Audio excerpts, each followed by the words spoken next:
Yes. What else is So, possible?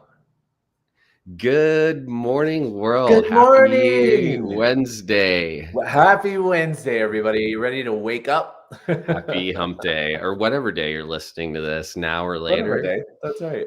You get to Exactly. create Could this be your day weekend. however you want. This could be your Saturday if you want to. That's right. Um, And it could be Daniel, how a are you rainy this day that you have morning? no idea what's ahead of you, but you're so freaking excited. Yes. I'm in New I York. Daniel, you're in Mexico.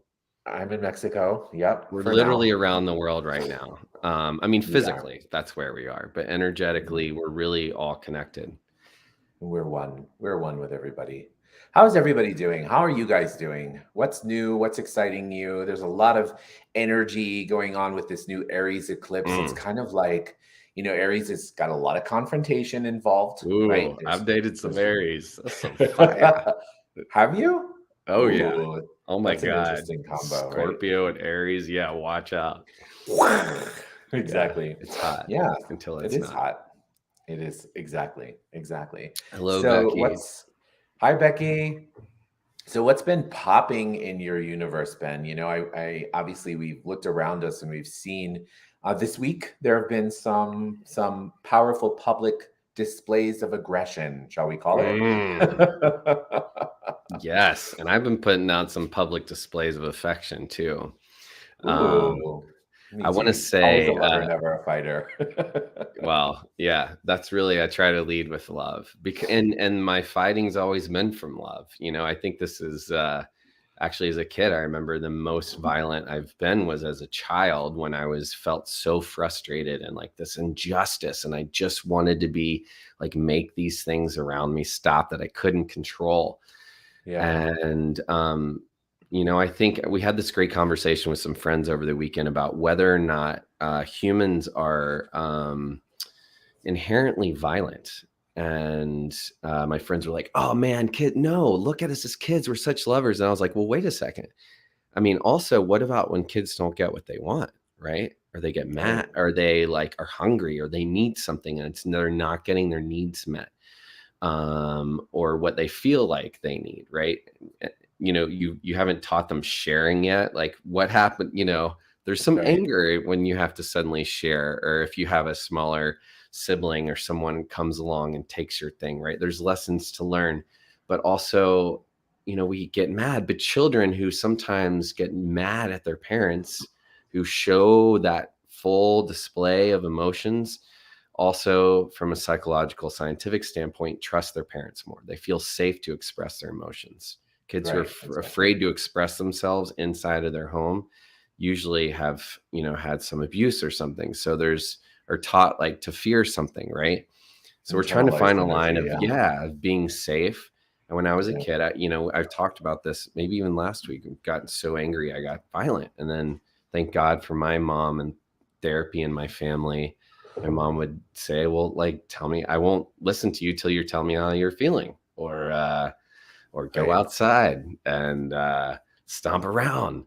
But that still wasn't meeting my needs. And I grew up with this injustice. I felt like I had a father who was a priest, and I felt like there's this authority and, Yeah. and maybe I kind of owned things because my dad was head of the church. But I started really having issues with authority, and that really messed with me for a long time. And Hmm. so, and we had the events this week at the Oscars. And there's a lot more that most people haven't seen, actually, like how different Right. people, and we form opinions really quickly. But Daniel and I thought it would be such a great place to start and talk from, Yeah. and just open I this want to up. say And yeah, exactly. do it.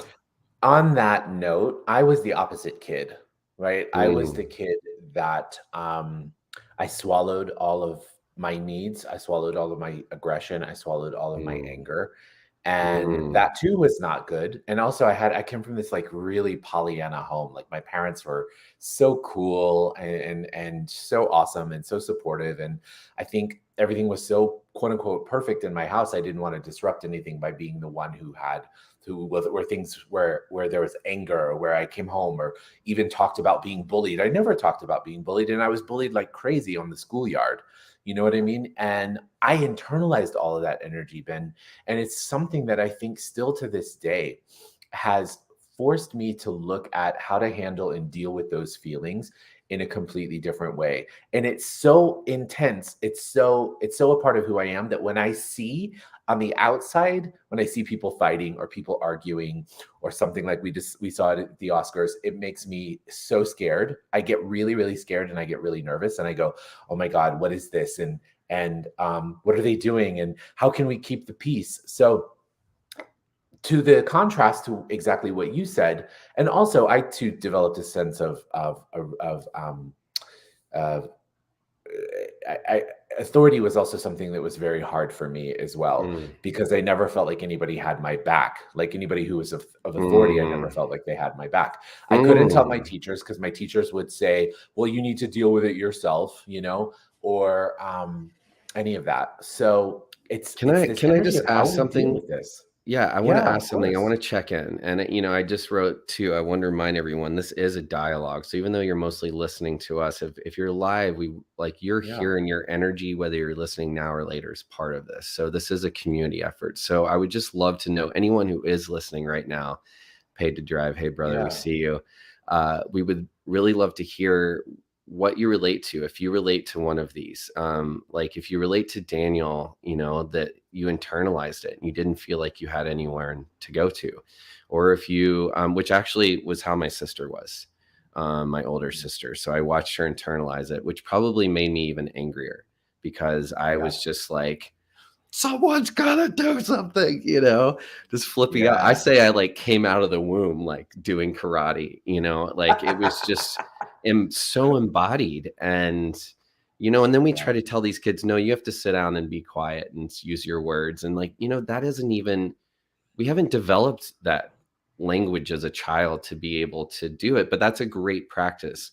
So anyway, so who relates to that? Who relates to the physical, um, the physicality, the outward expression of it?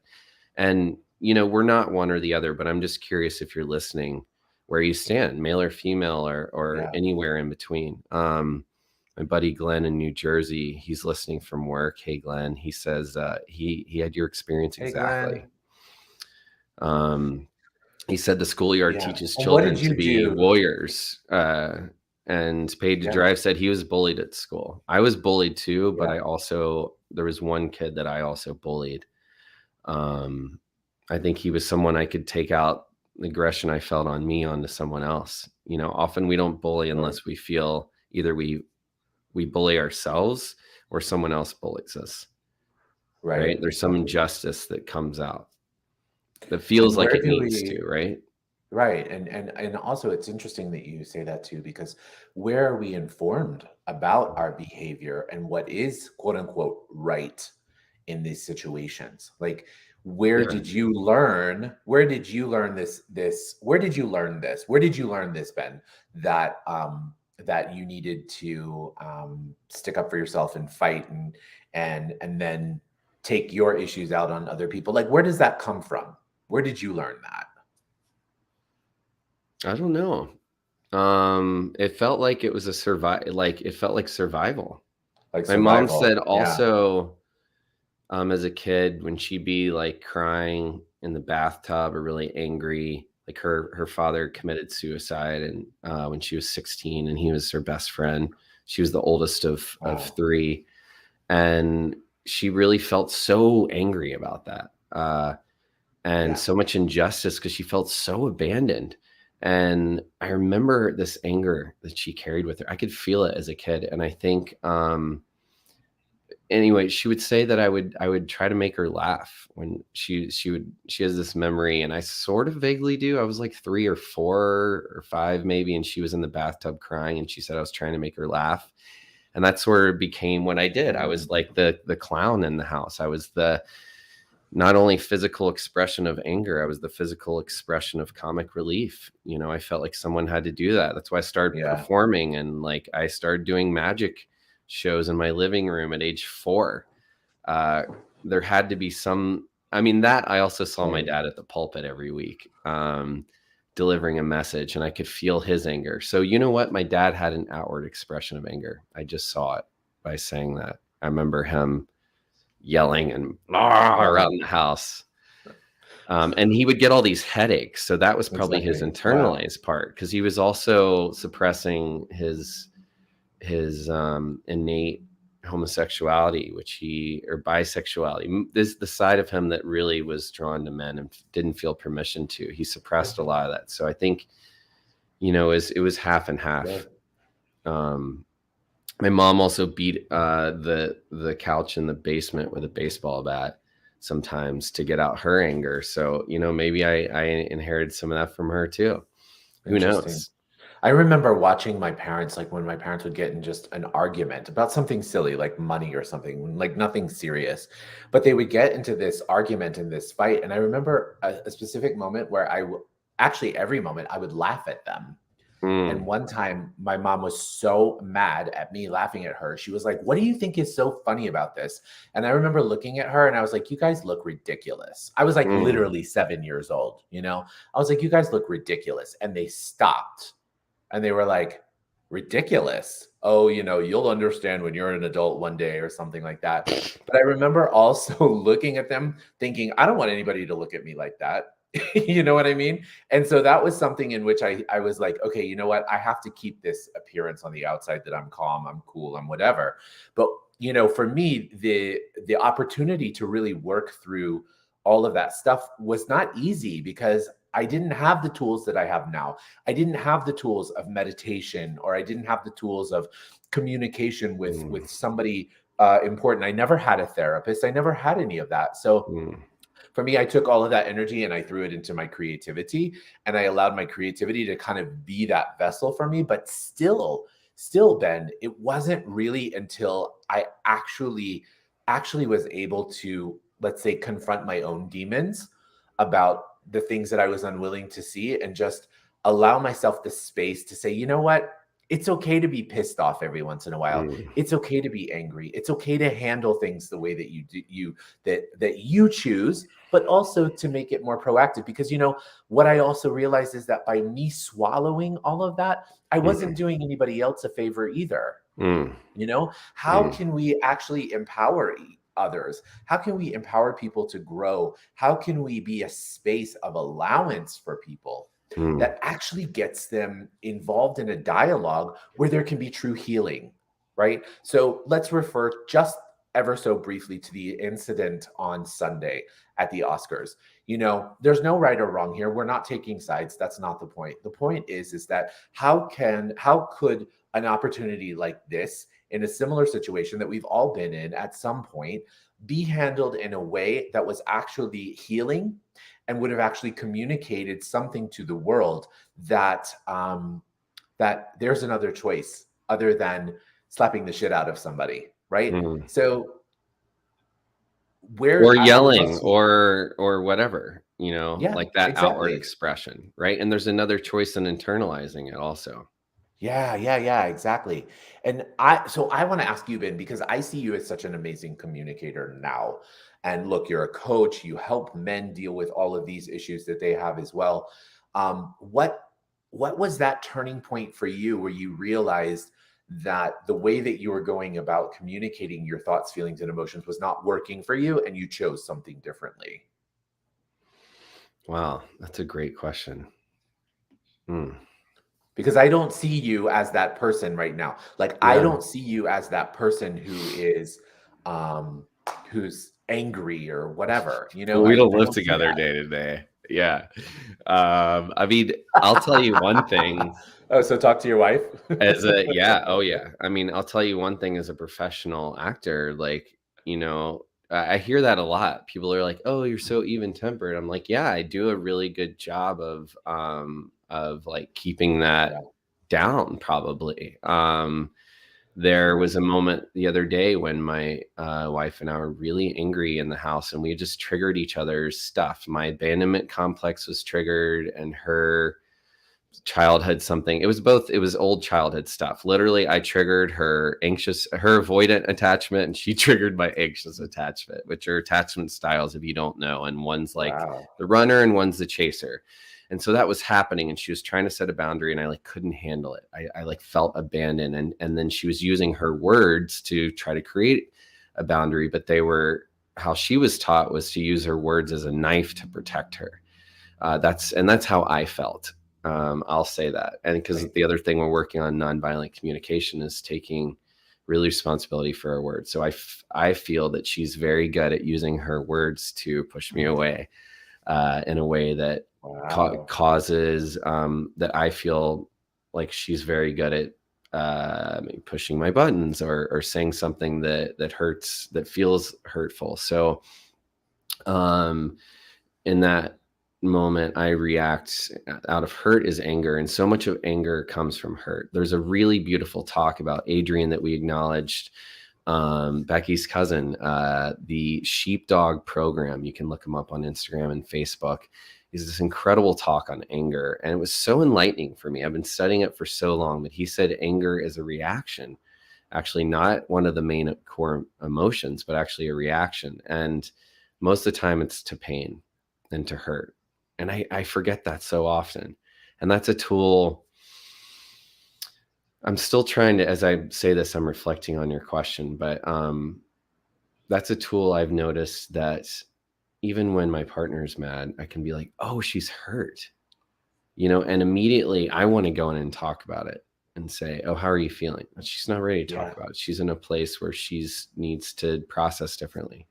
Right. So it's practicing giving each other that Yeah. space to process, noticing when we're triggered and actually learning to let go a little bit. That is still very uncomfortable and very new to me, unfamiliar to me. And noticing it, So it's I'm an not amazing. using hard or challenging or difficult, right? Because I'm actually Right. actively creating this newly. I'd say the I love moment I that you noticed also, too. Go ahead. I'm sorry, I love that you're also acknowledging that it's a process, Yeah. right? Oh You're yeah. acknowledging that it's a process. You're not saying, yeah, I've learned this and whatever. You're saying like, look, I recognize that that I'm working on this, that we're dealing with it, and that I'm growing from it. And I'm Yeah. also sharing my process with my partner, right? Yeah. Because usually relationships are where we experience this energy most, where we have the Mm. most opportunity to utilize that, Yep. right? I love Yeah, that. absolutely. You know, Absolutely. I love this comment that Paid to Drive. He says, we've used radical acceptance. We have to use radical acceptance, Teflon mind, and effectiveness. Do you want to be right or do you want to be effective? It's amazing what you're saying, because I have a phrase in my practice. I say, do you want to be right or do you want the light? Meaning, do you want Ooh, I to like that, Daniel. exactly? I'm gonna quote that Do you here. is your need okay. Is your need to be right greater than your ability to connect to the universe and to hold on to your beingness, your light? Because when we do find ourselves in that place of let's say needing to be right, what we're Mhm. also doing is we're blocking off anything else that could possibly be. We're saying, nope, this is it. There is nothing else. This is my conclusion, and this is the way it is. Yeah. And I love, love, love this term that you have here, Paid to Drive, Teflon mind. It's so beautiful, and not but, and I want to also make sure that the Teflon is something that just kind of rolls off of you, right? It's not Mm. something that sticks, it's something that rolls off of you. And what can we do to be the space of allowing us to be able to receive what somebody else is saying to us, but still acknowledge it and not let it get to us, Mm. not being the space of where it takes that energy and forces us to do something that is outside of who we truly, truly be. Yes. So I love that. It's And really I got cool. something I wanna share with you all. I got the answer to your question. Okay. I watched and I'm gonna share something else. I watched King Richard last night. I Oh, hadn't seen it cool. yet, and I didn't wanna watch a man be angry and mean to his kids, which is basically what I thought that film was gonna be. And then I saw Will Smith respond the way he did, and then I really didn't wanna see it because anger scares the crap out of me and violence scares the crap out of me, and like Hannah was saying, I used to shake from my own anger. Mostly anger. My own anger has terrified me because I feel like I could murder someone with it. And that's why you don't see it, Wow. Daniel. So it is very deep in me. And I feel like I was probably in battle at some point in a past life. But what happened in this life, and like in King Richard, it's something I'm not going to give away a spoiler. It's in the trailers and stuff. You know, he gets beat down at one point. And I noticed that my acting out and my violence or physicality to try to protect myself didn't work. As a kid, I would just hurt other people, or Mm, those people, bigger kids, would just hurt me, or I'd just be in trouble all the right. time, or it would Yeah. create more anger and more pain. And that went on and on and on to the point when I started getting arrested as a young adult. And then I would get angrier. And what does that lead to when you're in jail? Nothing. Wow. Keeps you in jail Nothing. longer. And I would continue Yeah. to get arrested. And then that opened my eyes to the injustice to racial injustice, like to social constructs, because literally there was two white guys in an entire downtown holding cell in New York City. And I was like, oh, and then I started to befriend everyone there. And then I started to feel what it was like to fit in and how easy it was to get arrested and to get arrested again and just to become part of the system. And then I started working in the inner city schools, and I saw how these kids had cops around them and bars on the windows, and they had to go through metal detectors. And it was Yeah. literally like being in prison. And then I'd see these kids in projects with bars on their windows in small spaces. It's like being in prison. And I just kept seeing and feeling how this physicality is not going to get us anywhere. And I even talked to like the Black Israelites who would talk about the race war and which side are you going to choose? And I'd say, well, my parents work for refugees. We're going to be on your side. You know, we're going to be protecting you. But, you know, and fighting back about and watching police beat down other people. It just like, there's no physicality was going to lead to any more action, and protesting wasn't working either.